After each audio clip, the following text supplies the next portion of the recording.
Yeah, I'm in a weird spot today. I'm bummed. I'm a little numb to just our style of play to this 2023 of offense underperforming, defense getting some splash, but then also having moments. Defense, just looking abysmal at times, giving up so much in the run game and giving up chunk passes. But at the same time, I can't be that down because I think our schedule is very easy going forward. It is. I think Jacksonville is legitimately a good team. We only lost to them by 10. And at one point, with Mitch being the backup out there, we were only down 17-10. And he throws that stupid pick. You can make a case if he's not overly aggressive, we're either tied. The refs were terrible, too, in this bro. game. I think the refs had, at least a 3 to 6 point swing in this game. So all that's in play. And this week we got the Titans, who on paper we should be. I mean, Vegas has us as the favorites. Sure, we should win. It don't matter who out there. We should win, bro. Packers at home the next game. You win those 2, you're at 6-3. The thing that sucks is just that Minka got hurt and Pickett's hurt. So now there's uncertainty. And it's the short week. Yeah. It's the short week. It's like if this was a Sunday game. I'd be so much more confident if we had our full arsenal. Cam Hayward's coming back hopefully soon. And then Pat's getting healthy in the next 3-4 weeks. Bro. Because as much as I would want Cam out there, I'm like, bro, I would need Cam. I don't want him back on a Thursday. I want him back on a Sunday. Like, take your time. But that's the funky part about where we're at right now with the schedule. So it's like, even though this is a very, very, very winnable game on paper, these type of injuries are what makes this game way more weirder than it needs to be on Thursday. I know. And that's the part that I personally don't like, very, very frustrating part about it. Because prior to that Jags game, I'm like, bro, this Titans game is where I said, this is the test game to see how legitimate we are. And I'm like, I felt like we was going to show what we wanted to see. Yeah, from what I saw, I think we're still there with our starters. Yeah. I think we're still legit. Right.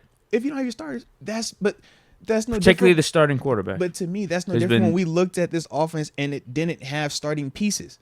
And it's like, yo, you're missing main characters out here. Granted, you got the quarterback, but you're missing your characters. Like, it hurts you to an extent. And we even saw that when Deontay came back. It's like, oh, all right. Yeah, this dude does have an impact. So, yes, Kenny's the starter. Kenny takes the starter reps. He's the leader of this team. Him not being out there, man, yes, is going to have an effect. You can make a case, okay, Mitch got a stronger arm. Cool. But Mitch right now, too aggressive, whereas Kenny right now, I think is the better leader of the team as a quarterback. And you're seeing him pull all these second-half comebacks and step up in the clutch. That's what I'm saying. That's no joke, in my opinion. That's why I was feeling confident with us going in the second half. Like, in terms of just playing quarterback, he's doing that really well. Problem is, though, got hurt. Bummer. Yeah. And these refs turned a blind eye, throwing the flag on it. That's the problem, too. Yeah. Because I want to blame the refs for Kenny getting hurt, but Kenny still would have got hurt either way. He would have still got hurt either way, but it looked so unnecessary. And I think that's the issue. It was unnecessary, and y'all called one on Keanu in the same day on game. A textbook tackle by Keanu now. It's like how you called out. Hit him in the torso, bro, and let up on him. Time out. How'd you feel about the 10-second runoff, too? He fumbled it in bounds. Fumble. Right before the kick. Right before the field goal. I'm like, yo, this is weird, bro. Yeah.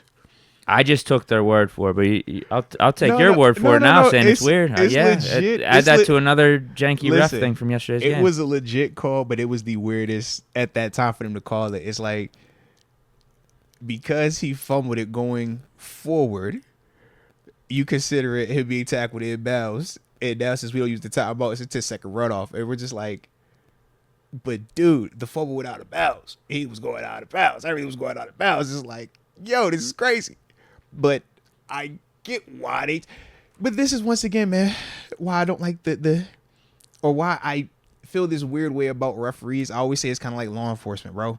It's just a tough job, bro. It's a tough job. It's got some gray area. It is hard to always be right.